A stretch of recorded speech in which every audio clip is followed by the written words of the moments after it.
Kemcik ya, ini Bob Sadino. Ia adalah seorang pengusaha asal Indonesia yang berbisnis di bidang pangan dan peternakan. Jadi dari pangan dan ternak aja dia bisa besar. Zaman dulu ini memang zaman dahulu ya. Zaman dulu itu kurang lebih tahun 80-an lah. Nah, kalian harus pahami, Pak, itu kan tahun zaman dulu. Zaman dulu dia bisa. Sekarang dengan teknologi kalian, dengan informasi yang ada tanpa batas, mau belajar bagaimanapun bisa. Zaman dulu itu mungkin belum ada handphone, Google nggak ada, YouTube nggak ada. Dia kalau mau cari informasi langsung ke sawah. Nggak bisa, Pak, ini cari informasi padi yang bagus di mana, yang nggak ada dulu nggak ada. Jadi lebih bisa dibilang dulu itu lebih sulit, bisa dibilang sekarang lebih banyak peluangnya tapi banyak saingan. Setiap era ada tingkat kesulitannya yang lebih, ada kemudahan yang lebih. Nah, Bob Sadino lahir dari sebuah keluarga yang hidup berkecukupan. Ini kalian harus pahamin, hidup berkecukupan. Ia adalah anak bungsu dari 5 bersaudara sewaktu orang tuanya meninggal. Dia berumur 19 tahun mewarisi seluruh harta kekayaan keluarganya. Jadi dia bisa dibilang dapat warisan ya, banyak. Ini harus kalian lihat. Nanti perjalanan hidupnya agak sedikit unik. Karena dia berasal dari ya bisa dibilang orang ada, tapi nanti jatuh. Nanti saya juga akan cerita dari orang yang nggak ada, yang nggak punya apa-apa, nggak punya kemampuan apa-apa bisa naik. Jadi kalian harus pahamin dan jangan berkecil hati di sini, Pak. Saya kan di sini belajar begini doang. Jangan. Mindset kalian itu harus jauh ke depan. Jangan merasa minder, Pak. Saya dari daerah, Pak. Orang tua saya jangan. Ini era-era digital ini benar-benar yang harus kalian lihat yang positif. Nah, kemudian menghabiskan sebagian hartanya untuk berkeliling dunia. Ya, alhamdulillah dia bisa berkeliling dunia. Dan di Belanda 9 tahun bekerja juga di Hamburg, Jerman. Jadi dia perjalanan hidupnya memang pernah di luar negeri, melihat luar negeri dan ada pengalaman. Keluarganya kembali ke Indonesia. Dia membawa Mercy-nya, mobilnya buatan tahun 60. Nah, dia jual buat membeli sebidang tanah. Jadi kalian ini dari poin-poin ini saya kembangin lagi. Kalian kalau punya sesuatu, memperoleh sesuatu, jangan kalian langsung habiskan. Ya oke lah ke orang tua, atau jangan buat hal-hal yang terlalu konsumtif ya. Ini bahayanya nih di Indonesia. Bahayanya. Ya mungkin saya ngomong direkam nanti orang juga dengar. Di Indonesia itu bahayanya orang-orang tuh terlalu konsumtif. Bahaya. Dengan gaji seberapa minumnya di kopi apa? Itu bahaya. Ya di warung kita bisa bikin kopi. Nggak usah beli bikin lah. Ini harus, ini poin yang penting ya. Kalian ini masih muda, jangan banyak gaya hidup. Harus investasi ke depannya, kalian panjang pikirannya. Belajar. Ada itu di Instagram gimana investasi, baca. Di sini tuh kalian seharian nggak mungkin, saya yakin kalian seharian di sini bukannya follow up semua. Baca. Investasi gimana sih, Pak? Reksadana gimana? Baca semuanya. Ya, ini bukan di penjara kalian. Kalian duduk di sini, kalian bisa baca kejadian di mana, Ukraina, di Rusia, di Jerman, semua bisa. Bisa urah. Nah ini salah satunya ya. Jangan terlalu konsumtif. Ya kalian mungkin Pak Abu itu banyak bercanda. Kalian dengerin ini omongan beneran. Setelah beberapa lama tinggal dan hidup di Indonesia, Bob memutuskan untuk keluar dari pekerjaannya. Dia bertekad untuk mandiri. Nah, bertekad mandiri ini pertama memang terpaksa, kedua punya nyali, ketiga ya cari peluang baru. Nah, pekerjaan pertamanya itu adalah menyewakan mobilnya. Namun ketika itu mobilnya kecelakaan lah ya, rusak. Akhirnya dia yang mengandalkan, jadi ini dia mengandalkan mobilnya disewain dengan harapan dia dapat income, dapat pendapatan, tapi ternyata mobilnya rusak. Jadi kalian jangan berpikir dengan tergantung dengan satu apa ya? Tergantung dengan satu. Jadi jangan terlalu tergantung karena kejadian apapun bisa terjadi. Nah, karena tak punya uang ya dia nggak bisa memperbaiki mobilnya. Akhirnya dia bekerja menjadi tukang batu. Nah, bayangin. Biasanya ini yang harus saya sampaikan, biasanya itu kalau di luar negeri itu memang pendapatannya tinggi, gede. Tapi kalau pulang ke Indonesia itu agak-agak stres. Karena beda pendapatan di sana itu, walaupun kita kerja sebagai kuli pabrik, nah beda. Mungkin dia bisa nabung banyak ya, pas pulang, nah di sini kehidupannya lain. Itu yang saya rasakan. Jadi di luar negeri itu first graduate aja waktu di Jerman itu minimal per bulan saya bisa terima 30 sampai 40 juta tergantung euro. Itu first graduate S1 sebagai teknik mesin ya waktu itu saya. Nah itu baru S1 ya waktu itu. Kita juga lanjut ke jenjang berikutnya. Jadi agak-agak stres pas pulang Indonesia. Jadi ini tantangan juga. Jadi harus kreatif. Nggak bisa kita ngandelin dari sana di Indonesia mau begitu. Jadi kita harus beradaptasi. Nah ini dia nggak bisa benerin mobilnya. Padahal kalau yang mau istrinya itu sekretaris di luar negeri, bisa menyelamatkan keadaan. Ya, jadi dia pikir sayalah kepala keluarga, saya yang harus mencari nafkah. Jadi dia nggak menggantungi hidupnya sama istrinya.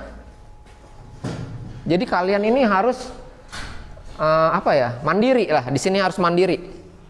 Nah ini dia melihat ada yang masih peluang ke dia. Bagaimana kalau melihara ternak ayam? Nah ya mendapat ilham, ayam aja bisa berjuang untuk hidup. Jadi kalian itu positive thinking lah. Nah ada temennya yang menyarankan cobalah ayam, Pak Bob. Jadi dia pelihara ayam akhirnya. Jadi kita kalau depresi ada masalah itu cari peluang-peluang. Nah ini yang perlu saya sampaikan juga. Biasanya orang depresi itu biasanya melihat peluang itu lebih tajam. Tapi kalau diarahin ke yang negatif bisa lebih stres. Jadi kalian usahakan lah. Saya yakin umur-umur kalian, saya pribadi kalau ada masalah, tapi ya nggak depresi-depresi amat lah. Tapi umur-umur kalian nih biasanya masih ya masalah sedikit terlalu dibawa jadi berangan-angan. Jadi terlalu berhalu. Jadi jangan, hidup kalian itu ada di sini. Bukan di daerah kalian, ada di sini. Jadi manfaatkanlah peluang nih. Ini dari ayam. Nah ini dia sebagai peternak ayam menjual beberapa kilogram telur. Jadi ini cuma awalnya dari telur. Berapa kilogram telur? Ya pasti banyak lah variabel-variabel yang lain lah. Ini kita singkat cerita, dia akhirnya jualan telur, menawarkan, mencari pelanggan. Nah harus kalian belajarin. Ini dari hal kecil, hal kecil. Berjualannya door to door nih, bukan online. Dulu bukan nggak ada online. Door to door itu kalian jalan, udah ngeluarin tenaga. Kalian ngetok orang udah bergerak. Kalian selamat pagi, assalamualaikum, udah nggak bisa di copy paste kan kalau kayak gitu. Sekarang copy paste, share. Itu udah berapa puluh ribu orang kalau setiap detik nge-share. Nah ini beda kalau zaman dulu door to door, kesulitannya lebih tinggi. Nah kelebihannya dia bisa berbahasa Inggris. Sekarang nggak bisa bahasa Inggris, translate udah banyak. Jarang pasangan tersebut dimaki. Jadi namanya pengusaha, entrepreneur itu cacian, makian, komplainan itu sering dengar lah. Kalau kalian mungkin Pak ini ditolak saya ini 1, 2, 3. Kalau yang namanya entrepreneur, pengusaha itu benar-benar lebih seringnya ditolak, dicaci, kadang maki, kadang dikomplain. Itu udah makanan sehari-hari. Nah ini pentingnya emosi ya, yang saya sudah bilang. Nah ini dia pembantu lah, dia cuek aja lah. Padahal tadinya dia orang ada di luar negeri pula. Jadi kalian jangan bayangkan lulusan luar negeri itu kalau di Indonesia itu belum tentu diterima baik. Enggak, banyak penolakannya juga. Enggak, oh saya dari luar negeri. Nah ini dari pribadi feodal. Feodal itu apa ya Pak Adi? Hedon. Saya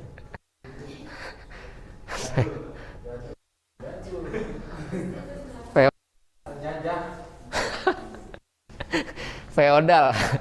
Jadi dia jadi pelayan, dia menurunkan harga dirinya untuk menjadi pelayan. Jadi kalian harus pahamin, entrepreneur itu sebenarnya pelayan. Ya. Harus kalian pahamin, dia semakin bisa melayani orang banyak, dia semakin banyak customernya. Ini ilmu kalian, wah bukannya dia raja, bukan. Awal-awal tuh, nah ini dia bisnis pasar swalayan, berkembang. Nah dia menjalin kerjasama. Nah ini, kalian harus bisa bekerja sama. Kalian di daerah itu cari kalian peluang, ini apa ya? Yang harus kalian pahamin, Indonesia itu kaya akan hasil buminya, nggak usah jualan teknologi kalau mau itu. Ini aja dari sayur mayur sekarang banyak lah. Jadi jangan terlalu berpikir kompleks. Oh Pak, di luar negeri jualnya robot, laptop, macam-macam. Indonesia itu kekayaan dan itu kebutuhan sehari-hari. Saya sudah bilang waktu itu, kotoran binatang Indonesia aja di luar negeri mahal. Ya kan, udah denger kan? Itu saya tahu itu karena saya dari luar negeri, padahal itu nyata. Kotoran hewannya di Indonesia di luar negeri itu satu cangkirnya bisa 100.000. Itu paling berapa butir doang, bukan satu bungkuk kotoran musang, bukan, berapa butir aja. Itu ratusan ribu. Namanya kopi luwak, itu mahal bener. Lalu jadi dia punya pabrik, melayani awalnya itu cuman kilogram ya. Ini kalian harus melihat. Jadi dari awal bisa melayani sampai tontonan daging, sampai ratusan ton sayur segar, dia dari telur, dari sedikit kecil yang mungkin nilainya ya telur doang Pak, ayam juga bisa bertelur sehari atau seminggu bisa mungkin puluhan atau belasan. Nah ini dari sedikit, dari yang dalam kecil, jadi nggak langsung gede. Tapi kalau orang lihat wah 10-50 ton, wah itu besar. Jadi kalian harus pahamin, sukses itu dari hal-hal kecil. Peluang itu akan datang dari hal-hal kecil, kayak tangga ya. Nggak mungkin kalau langsung dikasih, kamu nyuplai 100 ton sayur segar, nggak akan bisa, nggak punya ilmunya. Dari fantasi ya, jadi kalian berfantasi yang positif itu menurut saya oke-oke aja. Memang orang-orang seperti ini tuh awalnya berfantasi. Awalnya dianggap orang lain gila dan diketawain dan diledek, dihina. Itu yang udah saya sampaikan, ledekan, hinaan, cacian, kegagalan kalian itu kalian jadikan motivasi, bahan bakar untuk menuju yang lebih baik. Jangan langsung sedikit ada masalah, orang berpikir negatif langsung ya gua nggak bisa lah. Jangan. Harus jadiin itu power, kayak per lah, kayak pegas. Nah ini juga nih, poin lagi nih, bisa menjual kangkung 1.000 per kilogram. Zaman dulu ya. Jadi kalian harus berpikir, nggak usah kita ngomong kangkung lah, kangkung di pasar segini. Itu ada pasar tertentu, orang-orang tertentu berani bayar kangkung itu berpuluh-puluh kali lipat dari harga di pasar.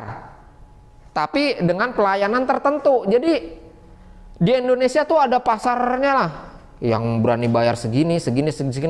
Nah kalian harus bisa memposisikan diri kalian, mau kalau nanti ke depannya saya mau di posisi mana ya, semakin tinggi. Nah ini kalau semakin mahal harga kangkung kalian, itu yang beli kan biasanya juragan lah, bermodal, yang ngomongnya juga kadang-kadang nggak sopan, itu makin banyak masalahnya. Dia berani bayar tapi berani komplain juga. Jadi ini ada pasar-pasarnya. Kalau di pasar ya becek-becekan. Kalau di mallnya dia ini namanya Kemcek itu bisa dibilang di Jakarta salah satu harga makanannya mahal-mahal. Mahal dan saya ke situ aja datang cuman bisa dibilang lihat-lihat doang karena harganya memang mahal. Targetnya dia itu ya kalangan bule lah.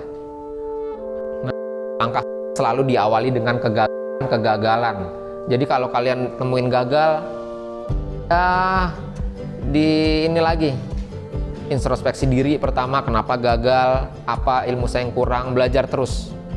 Jadi perjalanan wirausaha tidak semulus yang dikira.